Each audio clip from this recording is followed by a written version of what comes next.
कभी सोचा है कि हम अपनी जिंदगी के खास पलों को सेलिब्रेट क्यों करते हैं? दुनिया की हर संस्कृति, हर समाज किसी न किसी तरह से जन्म, शादी और जिंदगी के दूसरे अहम मोड़ों को खास बनाता है। आखिर ऐसा क्यों है? भाई जन्म से लेकर पढ़ाई खत्म होने तक, फिर शादी और उसके आगे का सफर, इंसान हमेशा से ही अपनी जिंदगी के इन बड़े बदलावों को कुछ खास रीतियों और रिवाजों से सजाता आया है। ये सिर्फ फंक्शन नहीं होते, बल्कि ये हमारे जीवन के सफर को एक पहचान देते हैं, एक मतलब देते हैं। इसी बात को समझने के लिए आज हम भारत की एक बहुत ही प्राचीन परंपरा को देखते हैं जिसे संस्कार कहा जाता है। ये सिर्फ रीति रिवाज नहीं है, बल्कि ये एक तरह से शुद्ध करने और खुद को बेहतर बनाने की एक पूरी प्रक्रिया है। मतलब एक सार्थक जीवन जीने के लिए एक पुराना रोड मैप। ये असल में 16 संस्कारों की एक पूरी सीरीज है जो किसी भी इंसान की जिंदगी को उसके जन्म से भी पहले से लेकर आखिरी पलों तक एक ढांचा देती है। तो चलिए आज इसी दिलचस्प यात्रा पर निकलते हैं और देखते हैं कि हर पड़ाव का क्या मतलब है। तो शुरुआत करते हैं जिंदगी के सबसे पहले चरण से, उन संस्कारों से जो जन्म से भी पहले होते हैं।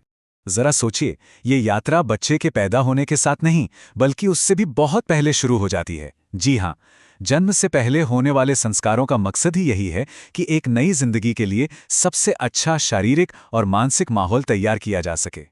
जैसे कि गर्भाधान संस्कार, जो माता पिता को एक स्वस्थ संतान के लिए फिजिकली और मेंटली तैयार होने पर जोर देता है। या फिर पुंसवन संस्कार, जो प्रेगनेंसी के शुरुआती महीनों में होता है। ये एक तरह से पूरे समाज को बताने का तरीका था कि एक नया जीवन आने वाला है, ताकि होने वाली मां की खास देखभाल हो, उसकी सुरक्षा और पोषण पर ध्यान दिया जा सके। फिर जन्म के ठीक बाद होते हैं जातक कर्म और नामकरण जैसे संस्कार। ये बच्चे का इस दुनिया में एक तरह से ऑफिशियल वेलकम करते हैं, उसे एक पहचान देते हैं और उसे परिवार और समाज का एक अहम हिस्सा बनाते हैं। चलिए अब जिंदगी के अगले पड़ाव पर चलते हैं, यानी बचपन और पढ़ाई लिखाई की शुरुआत। जब बच्चा करीब 6 महीने का हो जाता है, तब होता है अन्नप्राशन संस्कार। ये सिर्फ बच्चे को पहली बार कुछ ठोस खिलाने की रस्म नहीं है, इसके पीछे एक गहरी समझ भी है, क्योंकि इसी उम्र के आसपास बच्चे को मां के दूध के अलावा और भी न्यूट्रिशन की जरूरत पड़ने लगती है। तो ये मां और बच्चे दोनों की सेहत का ध्यान रखता है और साथ ही शुद्ध और मेहनत से कमाए गए भोजन की अहमियत भी सिखाता है।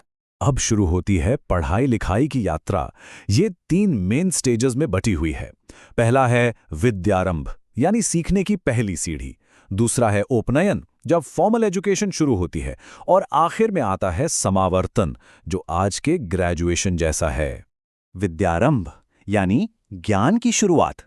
ये वो प्यारा सा पल होता है जब बच्चे को पहली बार अक्षरों की दुनिया से मिलवाया जाता है।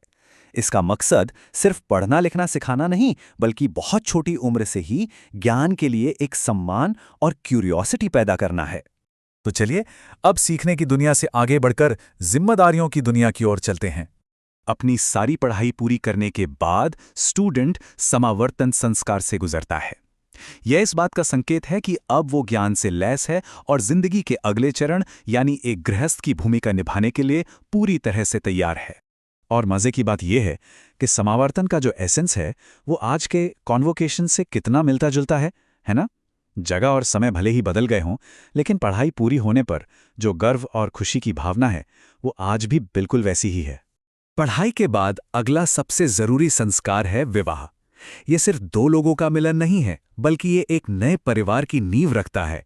ये रिश्ते को स्टेबिलिटी, कंटिन्यूटी और एक पवित्रता देता है, और साथ ही उसे सामाजिक मान्यता भी दिलाता है।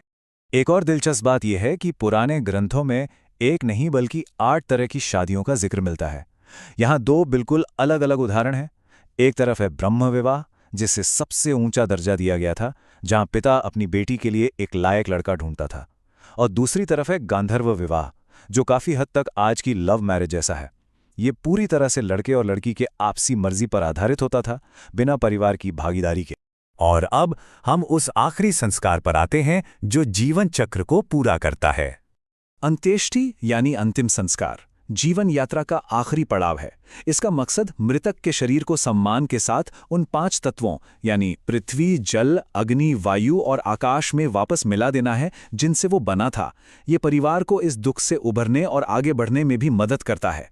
तो इस पूरी प्राचीन व्यवस्था का आखिर मतलब क्या है और आज के समय में इसकी क्या अहमियत है? तो इन सारे संस्कारों का निचोड़ क्या है? देखिए, ये समझना जरूरी है कि ये सिर्फ खोखले रीति रिवाज नहीं थे।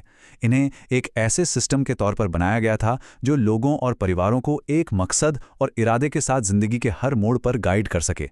इसमें विज्ञान और सामाजिक समझ दोनों का एक गहरा मेल था। और ये सब हमें एक आखिरी सवाल पर लाकर छोड़ देता है। आज की इस भागदौड़ भरी दुनिया में, जहां हम अक्सर एक काम से दूसरे काम की ओर भागते रहते हैं, क्या जिंदगी के इन पलों को इतने ध्यान और इरादे के साथ मनाने का कोई मतलब है? क्या हम इन प्राचीन संस्कारों से आज भी कुछ सीख सकते हैं?